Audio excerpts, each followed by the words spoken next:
Max Blumenthal is an award-winning journalist.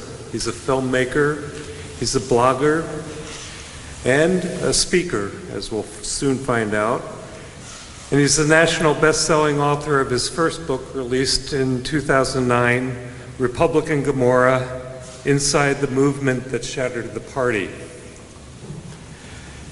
Max's talk this morning will focus on themes from his recently published book, Goliath, Life and Loathing in the Greater Israel.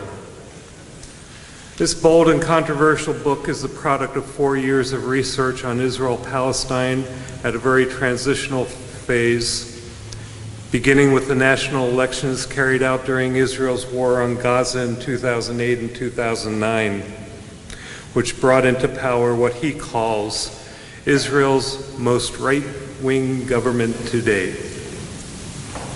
Max tells the story of Israel-Palestine in the wake of the collapse of the Oslo peace process. It is, as I put it, it's not an easy read. My wife will testify that I took it in small doses, 3 or 4 chapters a night. I would call it a painful read, but it is a necessary read. I recommend it to everybody. Later today and tomorrow, Max will also co-lead with Chris McGreal a workshop titled, Does the Debate Over Israel and Apartheid Help or Hinder the Pursuit of Justice? Tomorrow, he will join Miko Peled and Steve Neva in a plenary on the Judaization of Palestine. Max's plenary this morning is titled Sundown Towns and the Anti-Miscegenation Crusades, the Peculiar Institutions of Israel. It is with very great pleasure that I introduce Max Blumenthal.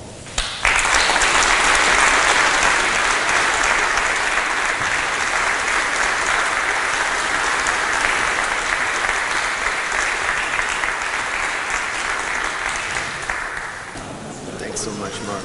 And so, I feel rich being here today and pledging my fealty to Naim Atik and being with Craig and Cindy Corey and so many of my heroes, my intellectual and moral heroes.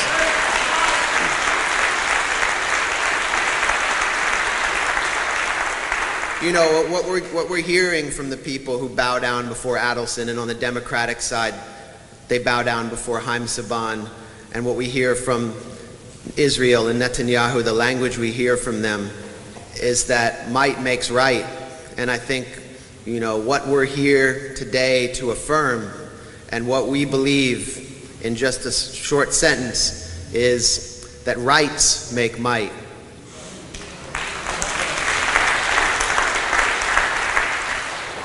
I have had a hard time at some points promoting this book. The Zionist gag rule is applied to me, and they found out that I had nothing to lose. There was no job they could take away from me. But they still tried. They tried to pressure the donors at various think tanks I spoke at, the New America Foundation, to cancel my talk. In Dallas, the local AIPAC chapter tried to cancel a talk I did at the Dallas World Affairs Council. And, we see acts of repression on campus after campus, attempts to the Northeastern Students for Justice in Palestine has been suspended for leafleting. I was just at the University of Michigan. There was just a massive campaign of suppression there. There are bills in several states to punish academic organizations for calling for a boycott. And it's clear that, first of all, they won't debate me or any of us on the facts. They won't discuss this issue on the merits. And there's something that the pro-Israel forces in this country are trying to cover up. There's something they're afraid of, and what it is simply the facts on the ground and history. And that's what I sought to do with this book, is just pack it all between 2 pages and show Americans the real Israel they don't know. And in order for me to be able to do that, I have to tell the story of 1947 and 1948, because as William Faulkner said about the American South, the past isn't even dead. The past is never past, it isn't even dead.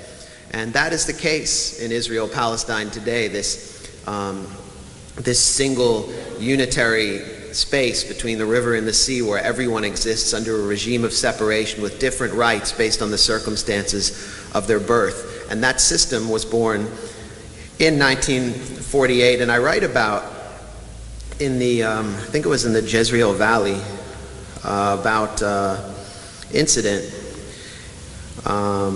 in which a local kibbutz had been, a group of kibbutzim feared for their safety, and there was an Arab man who was accused of sexually attacking some of the women from the kibbutz. And so Yitzhak Sadeh, and any of you who know the history of Israel will know this name, he founded the Palmach, which is the elite strike force of the Haganah, which is celebrated widely today in Israel, gave classes at a local hospital on castration. And he instructed two of his students, Yohai ben Nun, who went on to found the Israeli Navy, and Amos Horev, who became the president of the Technion and was an original member of the Turkel Commission of Inquiry into the Gaza flotilla raid. He instructed them on how to castrate Arabs. And so they captured a man, this man who was accused of sexually attacking women on the kibbutz. And according to the Israeli historian Gamliel Cohen, they dealt with him in accordance with the biblical principle that calls for the chopping off of a thief's hand, and which in this case would call for attacking the organ he used to perform the crime, namely for castrating him. And this was actually more common at this time than we acknowledge, than historians are willing to acknowledge. The Palmach actually developed a song based on these activities, and they would chant, "We castrated you, Muhammad, we castrated you." And it was really, it was partly due to the fear of the indigenous male's sexuality, which struck terror in the hearts of this settler colonial population. I mean, those of you who have read the regeneration through violence, books like that, know that this was common in this country during its settler colonial phase. And in a purely strategic sense, castrations carried out by the Palmach under the guidance of medical professionals were designed as a deterrent against further sexual attacks, instilling terror in the Palestinian rural population while restoring the confidence of Jewish women living in adjacent kibbutzim. But they also contained a deeper significance that found its roots in fin de siècle European colonialism. Through its brazen castrations, the Palmach militia sought to symbolically neuter the Palestinian national movement, asserting Zionist dominance in a struggle between two patriarchal societies where virility and victory were intertwined. And that struggle continues with one side, of course, dominant over the other, yet still terrified and yet still engaged in a process of settler colonialism, where the power has been transferred into the hands of a religious nationalist movement. And I'm going to talk about that and bring this up to date. And we'll see that 1948 for Palestinians, the Nakba, the catastrophe, is a daily occurrence. As Ilan Pappé said recently, there hasn't been a day in the state of Israel's history without one instance of ethnic cleansing or another. I came to understand this when I first started my work on this book, and I was living in Jaffa, which is the ghetto of Tel Aviv, the Palestinian ghetto where the remnants of ethnic cleansing of 1947 and 48 live.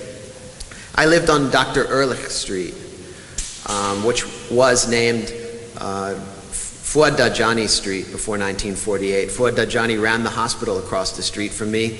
It was seized by the state of Israel. Its staff was expelled, and it is now the Jacob Zahalon Geriatric Center. It's a it's a ward for mentally ill older people. Jacob Zahalon is a 17th century Italian physician who's as familiar to Jaffa as an ice skating rink. And Dr. Paul Ehrlich was a 19th century Austrian physician who had never set foot in Palestine.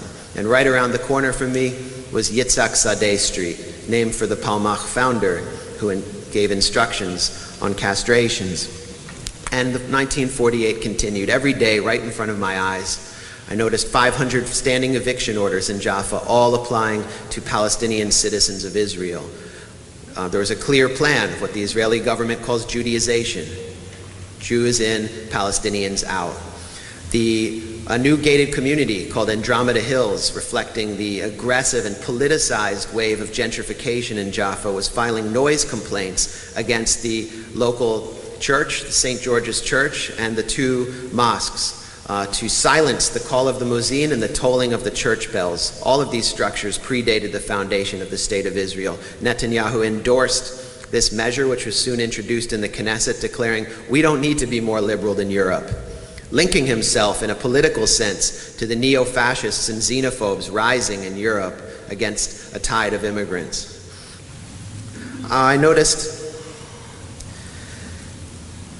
not only in Jaffa, where settlers from the West Bank would march down the street chanting "Jaffa for Jews," and where they firebombed my favorite fish restaurant owned by Palestinian Christians, where they vandalized the local Muslim cemetery, where they declared that there is no safe space anywhere, even in core Israeli cities, for democracy or for minority rights or equal protection for people who didn't embrace this bellicose vision of religious domination. I noticed it 15 minutes east in the Abu Aid refugee camp in Lod, which cannot declare itself as an official refugee camp and cannot receive aid from international agencies, but which consists of 15 families, hundreds of people whose homes were destroyed simply because they couldn't get building permits, because it's nearly impossible as a Palestinian citizen of Israel to get a permit to build according to your natural growth. Why? For the same reason that I described why Israel was seeking to drive out Palestinians in 1948. In order to maintain a Jewish state, you need to have a supermajority of Jews, a demographic majority, and you have to socially engineer through violence or through anti-democratic laws the level of Palestinians or indigenous people or non-Jews that live under your control. And so I arrived at this camp, and it was in rubble. It was actually had been a neighborhood the day before, and I met children doing their homework in tents. During the rainy season, I met men standing over open fires that looked like Gaza after Operation Cast Lead. It looked like Aleppo right now in Syria. And what people told me was that we wish we were in Gaza, because at least if we were in Gaza, we would get media coverage and the UN would supply us with aid. We get no UN protection against our government because we're non-Jewish citizens of Israel. The days of 48 have come again. I heard this again and again and again. And this is something that the right wing in Israel understands. Avigdor Lieberman recently said that nothing has changed since the days of the Tower and Stockade, referring to the early days of Zionism, the early days of settlement. That's why they're so popular, because like us, they understand 1948 is a continuous process. Unlike us, or I'll speak for myself, unlike me, who would like to see, who sees this as a crime that needs to be prosecuted and reversed, they see it as a project that needs to be continued to its completion. And so the mantra of the right wing, which is as long as the status quo continues, the right wing in Israel will hold a permanent majority. Their mantra is finish 48. And so we see finish 48 in the polls commissioned by the Israeli Democracy Institute, the premier polling firm in Israel, which show that a majority of Jewish Israeli youth under 18 year after year after year declare their refusal to sit in a classroom with an Arab citizen of Israel. That a majority of Israelis declare their refusal to live next door to an Arab. That a plurality of Israelis in 2011 in the IDI poll declared their desire for detention camps for Palestinian citizens of Israel during wartime. And when is wartime in Israel? Well, it's been in a state of emergency since 1948 because, according to Eliakim Rubinstein, the Supreme Court Justice, Israel is a normal country that is not normal.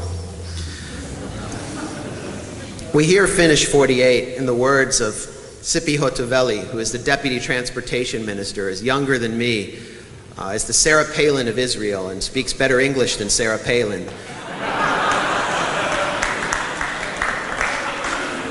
It's an attractive, telegenic woman who declared that I am a Jewish racist. Ani gezanut Yehudit. I want a Jewish majority. I want a Jewish state. And that pretty much sums up the mentality of the rulers, of current rulers of Israel and the future leaders in a nutshell. It's why Hotovely told Hanin Zoabi, the Palestinian Christian legislator and the most hated woman in Israel, that she would fight to ban her from the Knesset.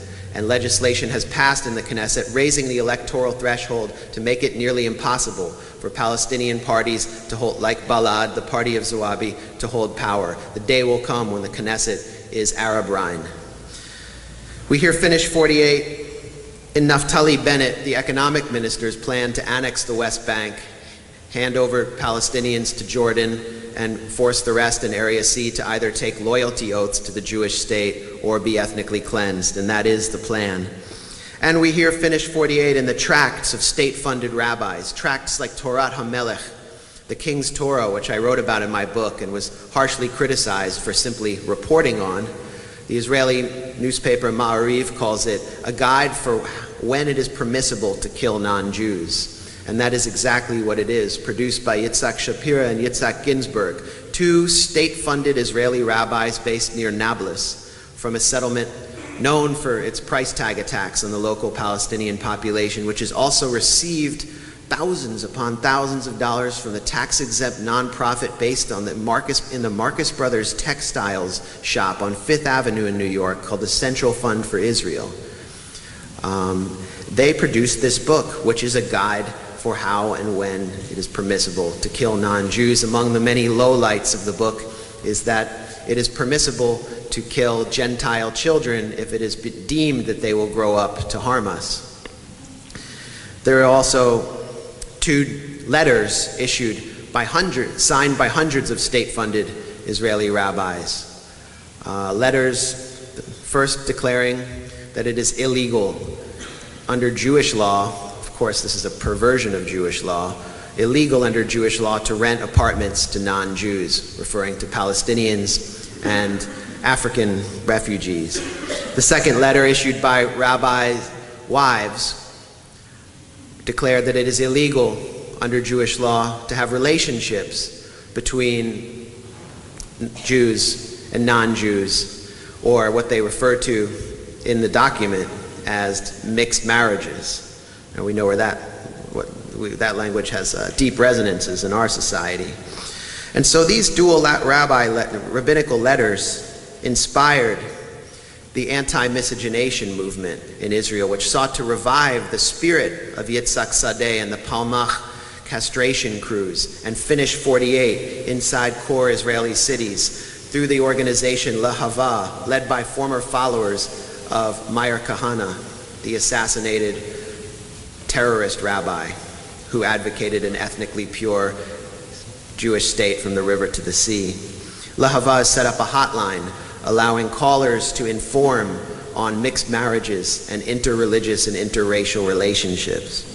They have placed leaflets around Jerusalem warning Arab men not to speak to Jewish women or face harsh punishment and violence. They've placed posters featuring Arab men, the dossiers and headshots of Arab men accused of making passes at Jewish women. They've set up civil patrols, including on Israeli beaches, to warn Jewish women not to speak to Arab men and to police Arab men who have any intention of doing so. The National Civil Service Administration of Israel last fall issued a ban on religious Jewish women volunteering in hospitals after 9 p.m. for fear that they would date Arab doctors. And as an American Jew, I find this particularly peculiar because I've been raised to believe that it's good to date doctors.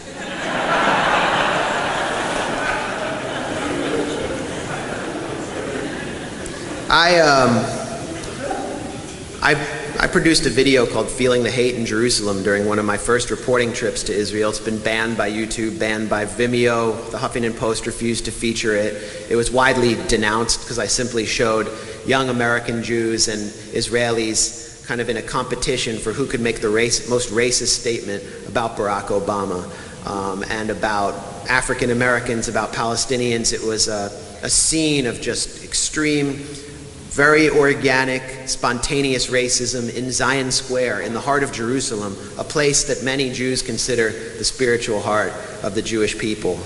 I personally, consider Second Ave, where there's the delis and the Yiddish theaters, to be that, but that's just me. I saw this video kind of as a warning. It was a warning of what was to come. This was at the dawn of the Netanyahu era, of the Avigdor Lieberman era. And I wanted to warn people of the racism that was present and where it could lead. The warning was ignored, to my dismay, predictably, but I still found it tragic the way this video was treated and censored. And so in the summer of 2012, in the same exact location, in Zion Square in Jerusalem, a 19-year-old Palestinian named Jamal Julani was walking home from work on his way to East Jerusalem when he was set upon by a mob of Jewish youth, teenagers, no older than 16. 20 of them began beating him senseless, while hundreds stood by and watched and did nothing. Told by one of their female friends that Julani had made a pass at her. She later relented and admitted that her accusation was false, but one of the attackers, standing on the courthouse steps in Jerusalem, declared that his only regret was that he didn't kill Julani, who was in a coma at the time. And so we see that words have consequences, that settler colonialism has consequences, and that this is the natural course of Zionism as it seeks to consolidate the ethnically pure state that David Ben-Gurion and Theodore Herzl and the founding fathers sought to establish and failed to establish early on. Now there is a new demographic threat facing Israel in its quest for ethnic purity, causing hysteria throughout the country. It's the 60,000 African asylum seekers who have fled Janjaweed in Sudan, who have fled repression in Eritrea and found a new kind of Janjaweed in Israel as they sought sanctuary in a place that they believed embraced and embodied the lessons of the Holocaust. Many of those Africans have been concentrated in South Tel Aviv and have faced race riots. They have faced massive incitement. On May 21st, 2012, Miri Regev, who is now the Interior Committee chairperson in the Knesset, stood before a crowd of 1,000 and declared that the Africans are a cancer in our national body. According to the Israeli Democracy Institute, 52% of Jewish Israelis agreed with that opinion, and a plurality supported violence against Africans, which was in the offing. That night, hundreds rampaged through African areas in South Tel Aviv, smashing windows and attacking any African they could find. It was a scene that was reminiscent of race riots we saw at the turn of the century in this country, early in the 20th century in Tulsa and Chicago and elsewhere. Somehow didn't make it into the New York Times until days later, and it was on page A15, an article by Isabel Kirshner about Israelis wringing their hands about the violence. No quotes from Africans. And so Netanyahu saw this as a call for action. The Knesset saw it as a call for action, and they amended legislation that had been originally passed to force Palestinians out. 1953 Prevention of Infiltration Act, which labeled all Palestinians who had been forced out of their homes in 47 and 48 and attempted to reunite with their families and their homes as infiltrators, rendering their presence illegal. This was now applied to Africans, allowing any non-Jewish African to be stopped, detained without charges, and indefinitely detained. And now there are currently hundreds, and there soon will be thousands, of Africans in the Holot detention or internment center in the Negev desert. The Israeli government calls this an open accommodation center, in terms that would, I think, impress Orwell. They do so because for those interned in this camp, you're allowed to leave, technically, if you just check in 3 times a day for roll call. But you have to be segregated from the Israeli public at night. At night the camp closes and you have to be there because of the fear that you will assimilate, the fear that you will meet Jewish Israelis, that you may form relationships with them, that you may have children of your own. Many of these Africans speak excellent Hebrew and are very productive members of Israeli society. Most of them speak better Hebrew than Alan Dershowitz and Abe Foxman. Unlike me, they cannot become citizens of the State of Israel. They cannot gain asylum because, unlike me, they don't have J-positive blood. And so there was a book by the historian James Lowen about towns that dotted the American landscape during the 1920s and 1930s. These towns enacted ordinances to prevent the presence of African Americans at night. And this includes Montgomery County, just outside Washington, D.C. And this has been abolished in this country, although it's still enforced through various means below the radar, like stop and frisk. But in Israel, it is part of the de jure system. And so, with this anachronistic system, which segregates non-Jewish Africans from the Israeli public at night, Netanyahu and the Israeli government has made Israel the largest sundown town in the world. I wanted to read you a testimony from this camp, but I don't have time. I just want to make a point, which is that this camp has been referred to by former Knesset Speaker Reuven Rivlin as a concentration camp. Rivlin from the Likud party, Rivlin the Sabra, whose family has lived in Israel for 8 generations. Not exactly an anti-Zionist militant, but someone who was disturbed by what was happening.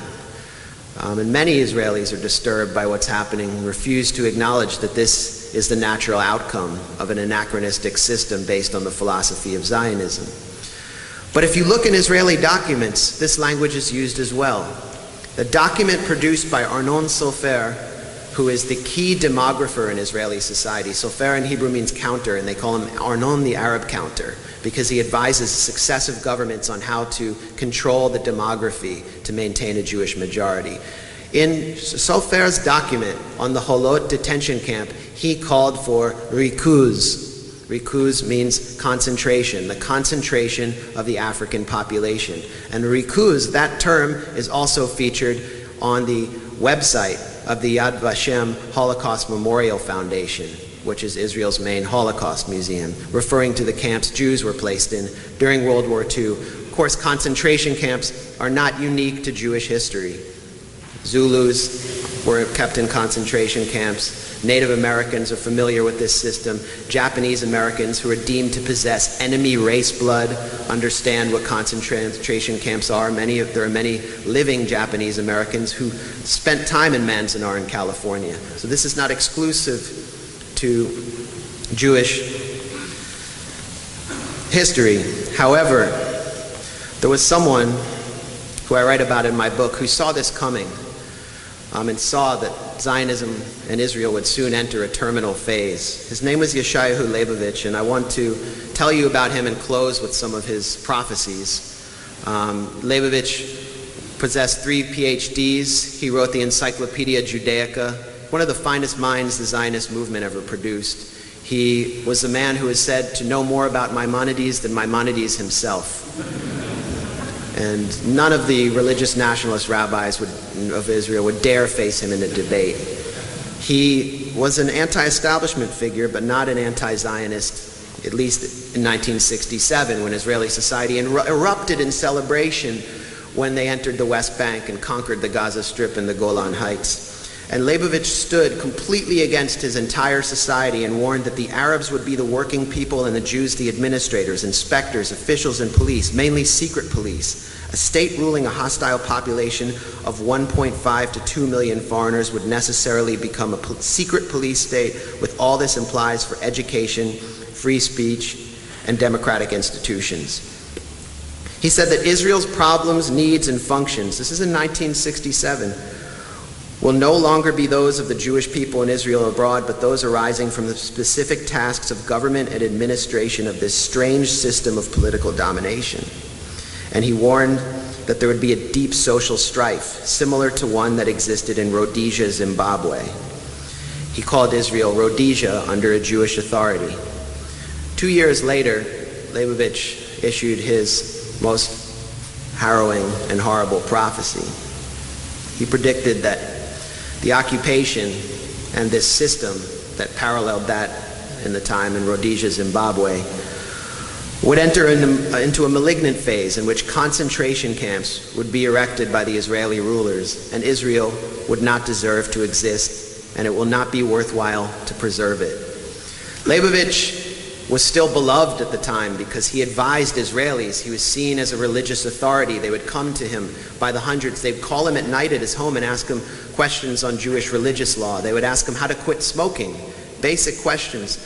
As his prophecies were slowly fulfilled, it was young people lining up at the office, at the door of Leibovich's office. Young people on their way to the killing fields of Beirut and South Lebanon.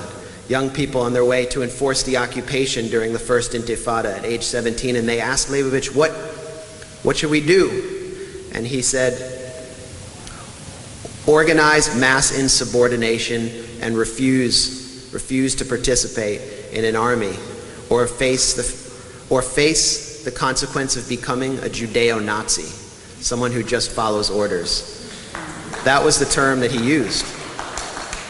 Leibovich was demonized for using this language and for calling for insubordination. Yet he was still nominated for the Israel Prize in 1991, Israel's top prize, its most prestigious award.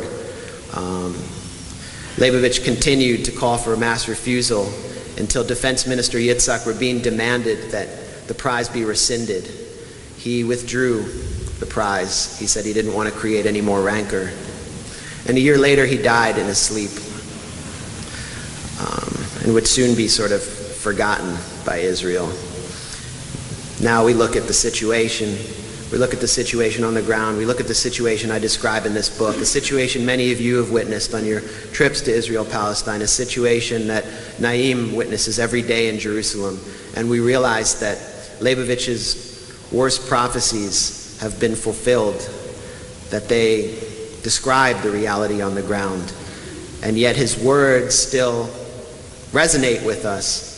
It is up to us, whose government is supporting the status quo and responsible largely for these facts on the ground and for protecting this anachronistic system. It's up to us to organize mass insubordination. It's up to us to refuse to comply. And it's up to us to change that reality on the ground. It's starting here. It will change here. And we'll be back here to celebrate the new reality, inshallah.